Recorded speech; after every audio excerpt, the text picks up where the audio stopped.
All right, let's move on to some news that has become all too common now. There was yet another school shooting yesterday, and this time in Nashville, Tennessee. Yes, sir, where 6 people were killed, including 3 children. For this to happen even once is unacceptable, but now it seems to be happening all the goddamn time. And like all of you, I'm sick to death of this. And I want you to know, and I want to know what our representatives plan to do about it, okay? But because if you ask this, yes. Oh, yeah. Because if you ask this representative from Tennessee, he plans to do jack shit about it. So it's a horrible, horrible situation, and we're not going to fix it.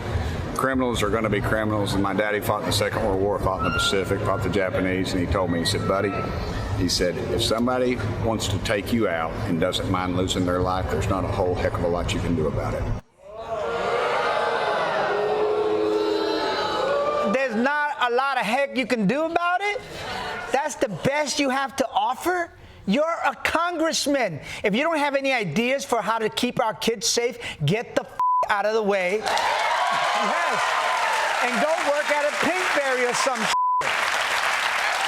And by the way, no disrespect to his father, but if going to school in America feels like fighting in World War II, that should be a sign that things are seriously up in America, okay?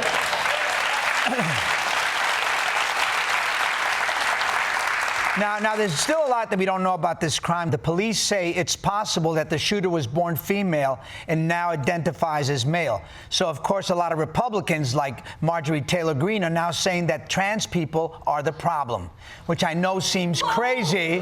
That's right. It seems crazy because since 99.9% of the mass shooters are not trans. But you know what, Marjorie? I have a proposal for you. Psst, psst, come here. Here's the thing, Marjorie. I agree with you. I don't think trans people should be allowed to own assault rifles either. So let's stop them. But just to be safe, we should also ban non-trans people from owning assault rifles, okay?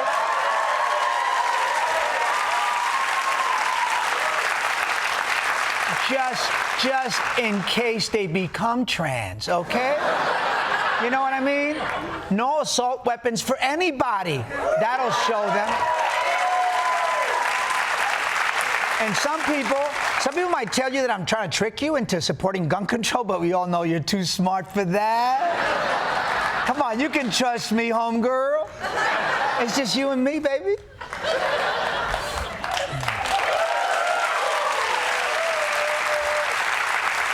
All right, and finally, let's move on to a fun story. We all know that as a planet, we need to find a more humane and sustainable way to grow meat.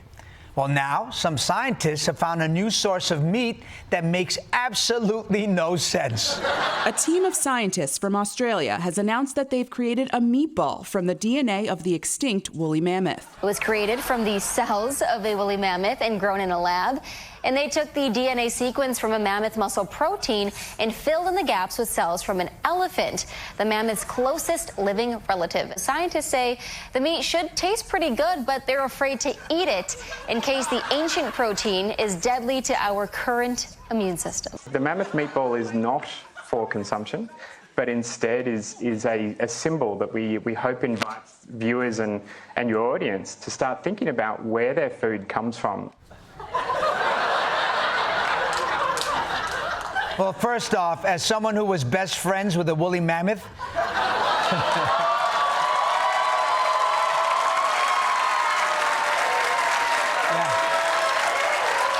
for 9 films and 3 TV specials, I gotta say, I've been dying to know what a woolly mammoth tastes like. The amount of times I thought about marinating Manfred and grilling him up, you have no idea. It's just good to know that there are some scientists who are focused on the important problems of our time. Because they're like, oh, listen, we don't have a cure for cancer, but we can tell you what Mr. Snuffleupagus tastes like.